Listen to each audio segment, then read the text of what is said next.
dengan rantai karena telah membunuh ayahnya sendiri. Dia melakukan itu karena ingin mengambil buah iblis legendaris milik kerajaan Elba. Diketahui bahwa Loki belum bisa mencapai tahap awakening buah iblis itu karena sebelum sempat berlatih, dia sudah ditangkap dan dirantai di pohon Yggdrasil. Loki tahu dari pembicaraan orang-orang bahwa Luffy sudah mencapai tahap awakening dari buah iblisnya, sehingga dia bisa memasuki wujud Nika yang berwarna putih. Loki pun penasaran dan bertanya kepada Luffy bagaimana caranya agar bisa mencapai tahap awakening. Luffy pun bingung karena sebenarnya dia juga tidak tahu. Saat melawan Kaido tempo hari, Luffy sempat sekarat dan hampir mati. Namun tiba-tiba buah iblisnya mengalami kebangkitan dan Luffy pun bangkit kembali dengan wujud barunya itu yang disebut sebagai Gear 5. Dengan polosnya, Luffy pun bilang mungkin Loki harus hampir mati dulu jika ingin mencapai tahap awakening. Loki harus mendapatkan lawan yang benar-benar kuat untuk bisa mencapai titik itu. Loki pun tertawa dan bilang kalau begitu bagaimana jika Luffy saja yang menjadi lawannya. Loki yakin jika dia melawan Luffy, dia pasti akan mampu mencapai titik itu. Luffy pun bilang saat ini dia tidak ada waktu karena dia harus segera menyusul teman-temannya. Luffy sudah berjanji kepada Nami untuk tidak terpisah lama-lama. Setelah itu, cerita pun menampilkan para kru Luffy yang sedang menuju bagian tengah pohon Yggdrasil. Dalam cerita pada saga terakhir ini, bukan hanya para Yonko saja yang akan memainkan peran penting dalam cerita, tapi juga para kru terkuat yang mereka miliki. Untuk Zoro, sebagai kru terkuat Luffy, dia bersama dengan Sanji, Nami, Usopp, dan Chopper telah memasuki bagian kota lapisan kedua di pohon Yggdrasil. Bisa kita duga bahwa Zoro juga akan melewati berbagai pertempuran dan mengalahkan musuh-musuh kuat di sana. Apa yang dilakukan oleh sang pendekar pedang itu akan menghebohkan sampai keluar Pulau Elba, sehingga nama Zoro pun semakin melambung tinggi dan menjadi salah satu nama besar di lautan. Sebelum mereka mulai berpetualang di kota dalam pohon Yggdrasil itu, mereka akan menunggu Luffy terlebih dahulu, karena jika terpisah terlalu jauh, ditakutkan Luffy akan tersesat atau terlibat masalah di kota itu. Sementara itu, cerita menyoroti Pulau Karaibari, lokasi markas Cross Guild. Mihawk sebagai kru terkuat dalam organisasi itu akan segera beraksi. Seperti yang kita tahu, Cross Guild merupakan kelompok yang paling serius dalam memusuhi Angkatan Laut. Keseriusan mereka untuk menjatuhkan Angkatan Laut mendapat dukungan dari banyak organisasi gelap di dunia bawah. Bahkan mereka juga mendapatkan suntikan dana dari para organisasi itu, seperti yang dikatakan oleh Brand New dalam chapter 1058. Jadi, jika kita bertanya-tanya mengapa Cross Guild bisa sangat kaya sampai-sampai mampu memberi bounty tinggi untuk para marinir, itu sebenarnya karena mereka mendapatkan suntikan dana dari banyak organisasi lain. Hal ini menegaskan bahwa di antara para bajak laut, Cross Guild adalah kelompok yang paling kaya. Dia mendapatkan banyak suntikan dana dari banyak petinggi organisasi dunia bawah. Tak heran mereka bisa memberi bounty tinggi kepada Fleet Admiral, Admiral, dan Vice Admiral. Begitu juga dengan para marinir tingkat bawah yang lainnya. Bahkan telah dikonfirmasi bahwa bounty Akainu sebagai Fleet Admiral ini mencapai 5 miliar berry. Sebelumnya cukup mengherankan dari mana mereka mendapatkan uang sebanyak itu. Apakah mereka menemukan harta karun atau semacamnya? Namun ternyata sumber kekayaan mereka itu dari suntikan dana para organisasi dunia bawah. Si gelap itu sangat membenci Angkatan Laut dan mereka berharap Angkatan Laut mendapatkan kekalahan besar. Sejauh ini memberi bounty untuk para marinir memang membuat Angkatan Laut menjadi kerepotan karena mereka diburu oleh para kriminalis dan para warga biasa yang ingin mendapatkan banyak uang dengan cepat. Namun sampai sekarang marinir yang tumbang akibat hal itu paling tinggi hanya mencapai Vice Admiral saja, dan itu pun bukan jajaran Vice Admiral yang paling kuat.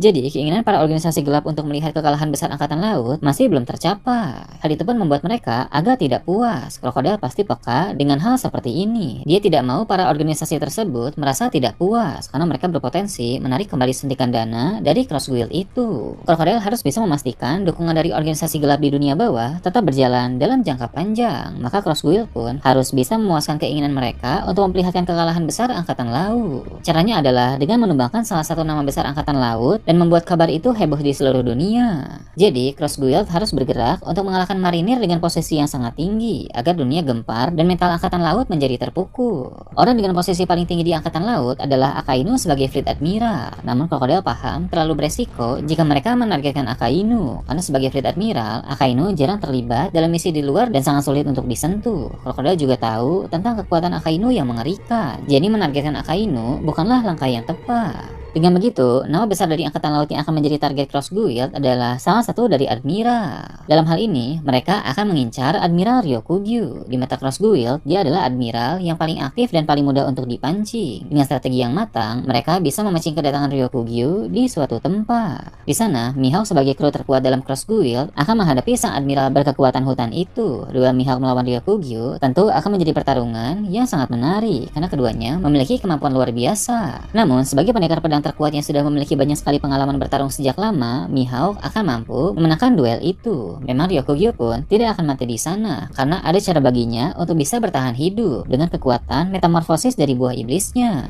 Tapi setidaknya, berita kekalahan Ryokugyo tetap akan heboh dan membuat dunia menjadi gempar. Hal itu pun membuat internal Angkatan Laut menjadi terguncang. Para organisasi gelap yang mendukung Cross Guild akan senang ketika tahu bahwa Mihawk berhasil mengalahkan Admiral, meskipun tidak sampai mati. Sehingga mereka pun tetap akan setia untuk terus memberikan dukungan yang menguntungkan bagi Cross Guild. Mengalahkan seorang Admiral juga membuat nama Mihawk kembali menjadi topik panas di seluruh dunia. Publik sekarang paham bahwa Mihawk yang bergabung ke dalam Cross Guild tidak hanya untuk bersantai saja seperti biasa, melainkan dia memang siap untuk turun ke medan pertempuran. Banyak orang pun bereaksi terhadap berita Mihawk. Salah satunya adalah bajak laut Akagami. Sans tersenyum dan bilang bahwa dia memang bisa menduga jika Mihawk melawan seorang Admiral, maka pasti Mihawk-lah yang akan keluar sebagai pemenang. Para kru inti Sans pun bilang, bila nanti Cross Guild mulai serius dalam memburu One Piece sama seperti bajak laut Akagami, maka ada kemungkinan duel Sans dan Mihawk, kru terkuat Yonko lainnya akan mengguncang dunia adalah Ben Beckman. Tak lama lagi, bajak laut Akagami akan terlibat sebuah pertarungan besar. Beberapa waktu yang lalu, siaran Vegapunk sukses menggemparkan dunia. Salah satu poin dalam siaran itu adalah dia berkata, masa depan dunia ini akan berada di tangan siapa yang menemukan One Piece. Hal itu tentu membangkitkan semangat banyak orang untuk memburu One Piece, termasuk membangkitkan kembali semangat dari para bajak laut legendaris yang telah lama vakum. Mereka tidak mau masa depan dunia jatuh ke tangan orang lain. Salah satu bajak laut legendaris yang akan aktif kembali adalah Golden Lion Shiki. Shiki bahkan akan beraliansi dengan bajak laut legendaris lain yang sama-sama berasal dari bajak laut Rock. Dia adalah Silver X. Memang para kru bajak laut Rocks terkenal tidak akur, tapi sistem aliansi Shiki dan Silver X ini sama seperti aliansi Kaido dan Big Mom, di mana mereka hanya bekerja sama untuk mencapai tujuan tertentu. Aliansi Shiki dan Silver X ini berpotensi bentrok dengan bajak laut Akagami karena mereka sama-sama mengincar harta legendaris One Piece. Sebagai mantan kru Roger, Sans juga tahu betapa bahayanya Shiki, sehingga begitu Sans mendengar dia mulai aktif kembali, Sans merasa Shiki harus segera dihentikan sebelum dia mendapatkan lebih banyak pasukan.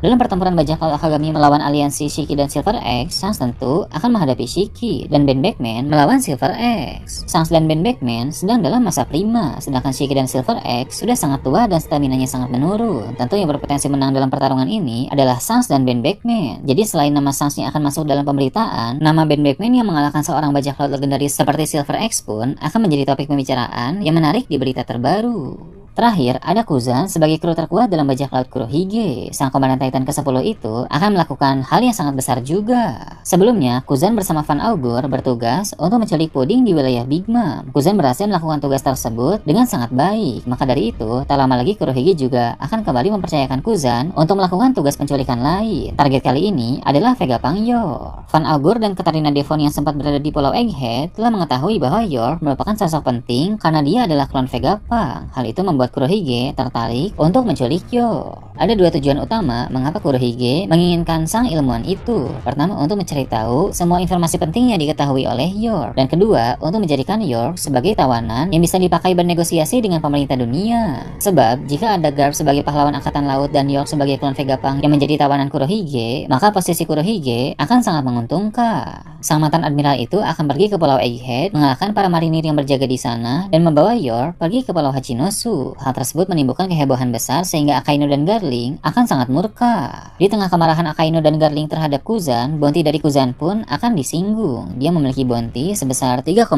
miliar berry. Itu setara dengan bounty milik Mihawk. Walau Kuzan baru menjadi bajak laut